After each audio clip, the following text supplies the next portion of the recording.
Today I'm going to show you an action thriller film from 2014, titled John Doe Vigilante. Be ready for spoilers ahead.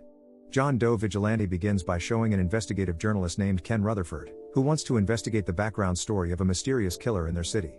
The mysterious killer always targets unscrupulous officials or corrupt rulers as his victims. The television media widely reported several murders committed by the mysterious man. However, the killer's identity is still unknown, so people often refer to the mysterious killer as John Doe. That day, John Doe visited the house of a male priest who turned out to be a pedophile named Xavier Edward, who was grooming a girl named Sally in a room. John Doe barged in and asked Sally to leave the house so he could quickly judge and execute Pastor Xavier. After Sally left, John Doe took Pastor Xavier into a room where he kept photos of all the small children who had been groomed and abused by him. John Doe immediately struck Pastor Xavier in his private area with an iron crowbar and continued to beat him until he died. After that, he took all the evidence of the crimes and immorality committed by Pastor Xavier to a television station. However, after the news of Pastor Xavier's death was broadcast on television, all the videos sent by John Doe were cut and edited by the television station so that all the crimes committed by Pastor Xavier were not known to the general public. The television station even reported the death of Pastor Xavier as a death caused by a heinous murder by someone who had hatred for a particular religion. Ken, who knows that the video from the coverage of Pastor Xavier's death has been cut, decides to come to the television station and ask for a full video about what really happened to Pastor Xavier. However, the editors refused Ken's request and asked him to come to the police station in person to find out what really happened. After Ken arrived at the police station, he finally found out that the police had deliberately covered up the crimes committed by Pastor Xavier because if the real news was broadcast, the public would immediately act in protest. People will be furious when they discover that the priest they have always trusted is a perverted pedophile who abuses children. Ken then visits another media house to meet a reporter named Sam, who has previously received video copies of John Doe's judgments and murders. He realizes that John Doe can only trust Sam to accept the videos because he is someone who opposes corrupt officials and unscrupulous rulers. Ken asked the editor-in-chief for permission to meet with Sam, but at that time, he was broadcasting live to report the motive for all the murders committed by John Doe. In the broadcast, Sam told the public that John Doe only targets unscrupulous people and corrupt rulers who always escape the law. Therefore, he advised the public not to worry, as John Doe would not harm civilians or ordinary citizens. After the news, John Doe continued to carry out his mission to hunt down the targets and execute them directly without giving any mercy. Each assassination target will receive a different punishment depending on the crimes they have committed so far. A corrupt official who often deceived and exploited the public would be smothered with tape and stabbed in the mouth with a tube. A pedophile who frequently sodomizes a child will be punished by being stabbed in the buttocks to penetrate the head. He punishes the rapists and abusers by cutting off their private area. These are all John Doe's ways of demanding justice because they are all highly influential criminals and could easily escape prosecution. That night, John Doe came to the house of a man who works as a youth counselor who had raped two young girls from broken homes until they were traumatized and had to be rehabilitated in a mental hospital. In this mission, John Doe decided not to submit evidence to television stations but to social media. So that the public knows John Doe's true motives, all murder victim evidence videos will not be cut or edited. Since the incident, many people have supported John Doe's actions, and a young man named Murray Willis admitted that he and his members had built a John Doe support group. But even though Murray supports John Doe, he rejects John Doe's vigilante actions and only supports him because of his courage to uphold justice for the victims who have been cheated by flawed laws. A few days later, a woman named Kate Johnson came to a social institution to ask for help because she was a victim of domestic violence by her husband. But she didn't want to take her husband to court and just wanted to ask for some money to buy medicine at the pharmacy. Kate admitted that she still loves her husband very much and does not want to be separated from him. In the evening, Kate once more succumbed to her husband's alcohol-induced beating. After beating Kate until she fainted, her husband left her in their house. But John Doe suddenly appeared on the way and immediately beat Kate's husband until he died. After several months, the total number of murder cases committed by John Doe has risen to 25, and the public's awareness of his murders has grown. Many people supported him, but some denounced his vigilante acts even though he did all that for the sake of justice. A few days later, a video of two young boys hitting another boy at a club went viral on social media. The victim of the abuse was in a coma for several days before the young man died.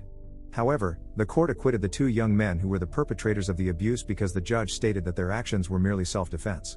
It turned out they were the sons of the nightclub owner where the beating incident occurred, and their father had bribed the judges to acquit his sons of prosecution. The parents of the beating victims clearly felt furious and betrayed by the law, as they had to watch their child's killer roam free without facing any punishment. Later, John Doe secretly followed one of the youths who became the perpetrators of the abuse to kill him by using a cyanide patch around his neck. The young man had convulsions and difficulty breathing until he fell unconscious and died. The action taken by John Doe this time was very risky, but Ken and the police could still not trace his identity because John Doe's face was not captured by security cameras. The police chief suspected that John Doe was a former elite soldier, well versed in the intricacies of public space security. Over time, the number of murder cases committed by John Doe increased, and so did the number of people who were members of John Doe's support group. Moreover, Murray continues to campaign against the flaws of law and the injustices that keep criminals off the hook. He says John Doe is the only person who can give justice and punish criminals who always take advantage of flawed laws. In addition to the campaign, Murray is collecting signatures on a petition to pressure the government to impose tougher sentences on heinous criminals for crimes and immorality they commit. Unfortunately, the petition was rejected by the Ministry of Law officials because any petition not funded or supported by a government official would never be taken seriously by the ministry. After realizing their petition was rejected, several young men who were members of a John Doe support group decided to follow in John Doe's footsteps by judging and executing criminals who escaped the law. That night, they approached the young abuser and lured him to a place where the youth supporters of John Doe had prepared to kill him. After that, they began to kidnap corrupt officials and torture them in a hidden headquarters.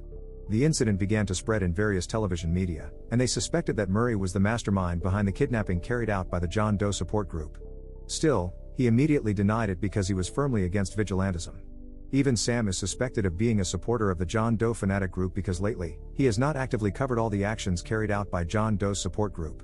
Sam admitted that he was deliberately absent from covering the news about John Doe's support group because he supported John Doe.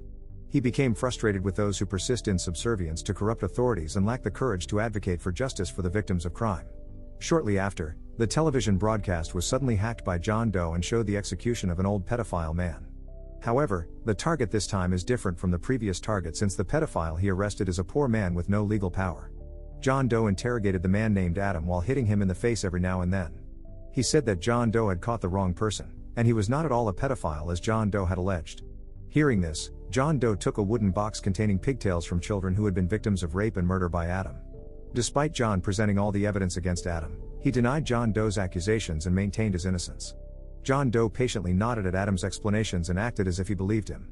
Adam, who was still in chains, tried to call for help by shouting loudly for others to hear and save him, but John Doe informed him that in that place it is soundproof, and no one would be able to save him. After starting to lose his temper, John Doe decided to take off his mask so that Adam could see his face and recognize who he really was. Seeing the figure in front of him, Adam immediately fell silent and was afraid because he knew who John Doe really was. It turned out that John Doe was a father of a daughter who had been a victim of rape and murder committed by him. Since the heinous act committed by Adam, John Doe's family began to fall apart, and his once joyful and harmonious family has now been damaged. John Doe then said he wanted revenge against Adam by making him disabled for life. But in this country, people with disabilities will be financed by the state, and Adam's life will become easier. Therefore, he changes his plans and intends to kill Adam like all criminal pedophiles before him. But this time, John Doe, worn out from executing and judging, decided to give him one last chance to confess his deeds. When John Doe points a gun at Adam's head, Adam expresses no regret for his actions, stating that he truly enjoyed all his crimes. Hearing this, John Doe, filled with anger, shot him right in the head. After that, John Doe deliberately gave the address on television before closing the broadcast so the police could find and arrest him. After John Doe was arrested and investigated by the police, they finally found out that he was a former elite soldier who had worked in government security agencies. Before the trial, Ken first met John Doe to conduct an interview regarding all the actions he had taken. Ken questioned him about his knowledge of identifying targets for punishment or execution over this period. John Doe admitted that he knew all about it because he worked in a social institution and always received information on complaints from victims. After posing a few questions, Ken swiftly deduced that John Doe was merely a murderer, asserting that he used the victim's defense to rationalize his violent actions. John Doe felt angry after hearing this. He looked at the camera while telling the general public to start having the courage to demand justice so that corrupt rulers would not control them. After that, John Doe pretended to end his own life, but the police officers and Ken stopped him. Actually, the action was just John Doe's plan to approach Ken and kill him, who turned out to be a pedophile who often raped teenage boys. A few days later, the trial process for John Doe continued, and many media outlets covered the case because they wanted to know the judge's decision about the sentence being handed down to him. When the spokesman for the court was about to announce the judge's decision, suddenly, several troops supporting John Doe appeared and fired several bombs around the court building. They attacked helicopters with guards and police officers in the courthouse to create a commotion that would distract all the guards. During the chaos, Sam and Murray looked calm as if they had known all this was going to happen. John Doe's support team then used this opportunity to save him and take him away from there.